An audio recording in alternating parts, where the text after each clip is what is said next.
মৰমৰ ছাত্ৰ-ছাত্ৰীসকল এতিয়ালৈকে মই পঢ়াই আছো পেৰিমিটাৰ এণ্ড এৰিয়া পৰিসীমা আৰু কালি যেটো চেপ্টাৰ সেই চেপ্টাৰটোৰ পৰিসীমাৰ ওপৰত তোমালোকৰ লগত আলোচনা কৰি আছো আজি মই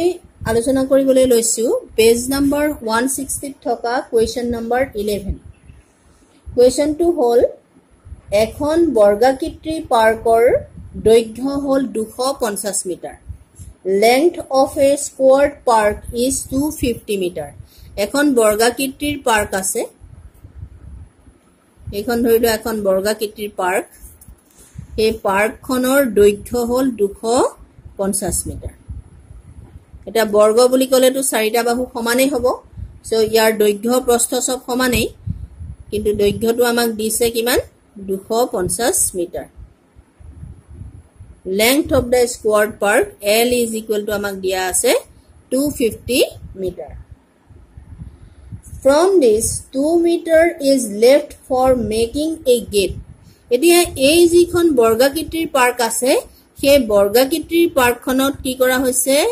2 meter dighol ekhon gate ase gate to side or kunuba eta side e dihe thakibo so ekhon 2 meter ekhon ki gate hoy 2 meters এখন gate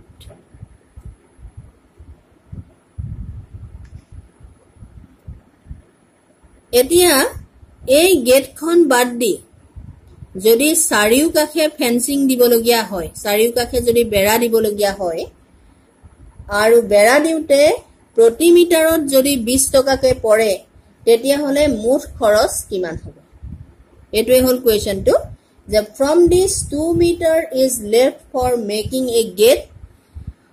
find the cost of fencing that park if the rate is ₹20 per meter question to sobe buji paisa je jikhon borgakitir park ase squared park ase সেই park khonor দৈৰ্ঘ্য হল 250 metre এতিয়া park khonor থকা jikhon gate সেই gate khonor দৈৰ্ঘ্য হল 2 metre এতিয়া সেই gate খন বাদ দি gate খনত তো বেৰা দিবলে না যায় গেট খন বাদ দিব লাগিব বাদ দি বাকি চাৰিও কাষে কি কৰা হৈছে ফেন্সিং দিয়া হৈছে আৰু ফেন্সিং দিউতে প্ৰতি মিটাৰত খৰচ পৰিছে 20 টকা তেতিয়া হলে মুঠ খৰচ কিমান হ'ব তাৰ কাৰণে আমি কি কৰিব লাগিব এই চাৰি সীমাতনো কিমান দীঘল হেতু উলিয়াব লাগিব তাৰ কাৰণে কি হ'ব যেহেতু বৰ্গ হয় বৰ্গৰ দৈৰ্ঘ্য হ'ল 250 মিটাৰ L is 250 মিটাৰ তেতিয়া হলে ইয়াৰ পৰিসীমা বা পেৰিমিটাৰ কিমান হ'ব 4L হয় 4 into eta bahur doigho so 4 into 250 meter mane kiman 1000 meter e 1000 meter or pora ami ki koribo lagibo 2 meter to ami bad dibo lagibo karon 2 meter ekhon ki ase gate ase 2 meter ok bad dile kiman hoi poribo 998 meter aru 1 meter ot khoros poribo 20 toka aru ami ei 998 meter ei gutei khinita ki koribo lagibo fencing khon dibo lagibo sei karone mut khoros poriboge 998 into 20 এটোৱে হল এই প্ৰশ্নটোৰ সমাধান এটা লিখুতে আমি কি লিখিম যেহেতু অসমীয়াটো লিখিম মই ইংৰাজীটো লিখিম বৰ্গাকৃতি পাৰ্কখনৰ দৈৰ্ঘ্য বৰ্গাকৃতি পাৰ্কখনৰ দৈৰ্ঘ্য সমান 250 মিটাৰ এতেকে বৰ্গাকৃতি পাৰ্কখনৰ পৰিসীমা হ'ব 250 into 4 is equal to 1000 metre পৰিসীমা বুলি ক'লে গেটখনক ধৰিব লাগিব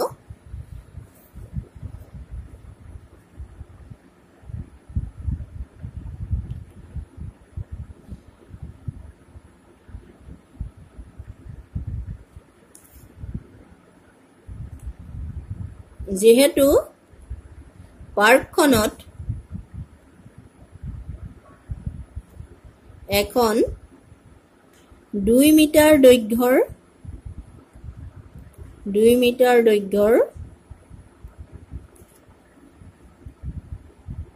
গেট আছে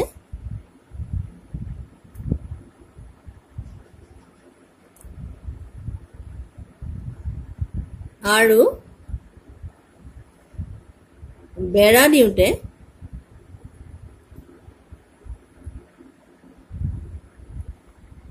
প্ৰতি মিটাৰত খৰচ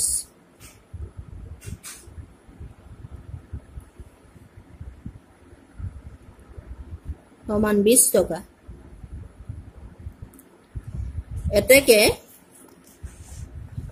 বেৰা দিওঁতে মুঠ খৰচ হ'ব বেৰা দিওঁতে বেৰা বুলি কওঁতে আৰু চাৰিকাষৰ কথাটো আহিয়ে পৰে যে বেৰা মানে কি বেৰি পেলোৱা মানে চাৰিকাষটো বেৰি পেলোৱা সো চাৰিওফালে বেৰা দিওঁতে নিলিখিলেও হ'ব বেৰা দিওঁতে মুঠ খৰচ পৰিব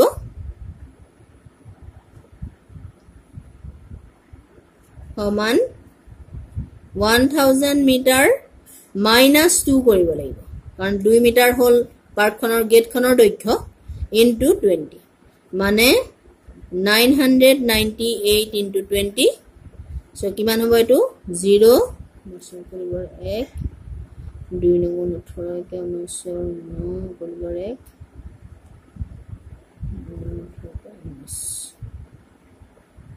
19,960 টকা বা এনেকে কৰিলেও হ'ব যেহেতু 1000 মিটাৰ হৈছে 1000 মিটাৰত 20 টকাকে খৰচ কৰিলে কিমান হ'ব প্ৰতি মিটাৰত 20 টকাকে খৰচ কৰিলে হয় 20000 টকা আৰু 2 মিটাৰত খৰচ কৰিলে হেতেন 20 দুগুণ 40 টকা সো 20000 টকাৰ পৰা যদি আমি 40 টকা মাইনাস কৰো তেতিয়া হলে হৈ পৰিব কিমান 19960 টকা সো ক্যালকুলেশনটো শুদ্ধ হৈছে সো বেৰা দিওঁতে মুঠ খৰচ পৰিব কিমান 19960 টকা এটো হল অসমীয়াত লিখিলে এতিয়া ইংলিছত লিখিলে কি হ'ব since length of the squared park is 250 meter therefore perimeter of the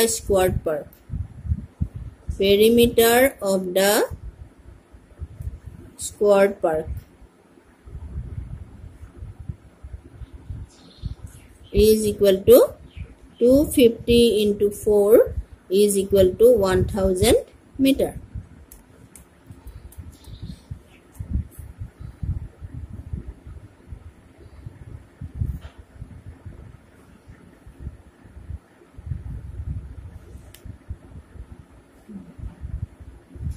From this 2 meter is left 2 meter is left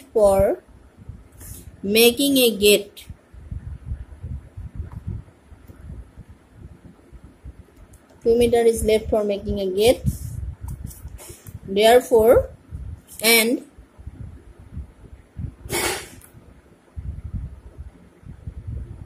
cost per meter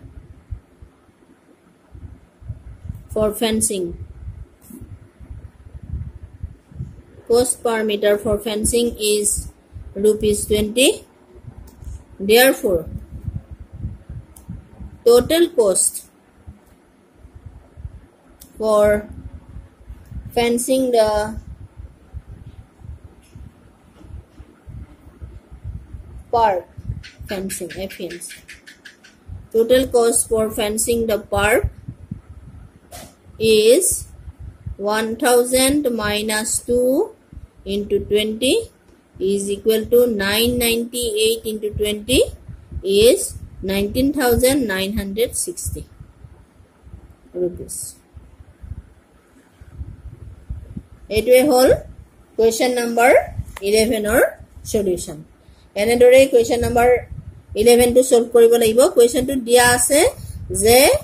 park khonot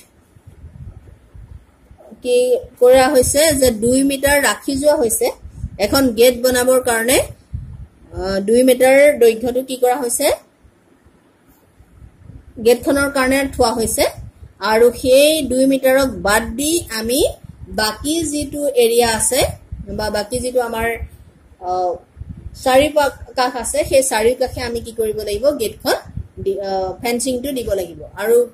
ফেন্সিংত প্ৰতি মিটাৰত খৰচ হয় 20 rupees তেতিয়া হলে মুঠ খৰচ কিমান হ'ব এটোৱে হল এই প্ৰবলেমটো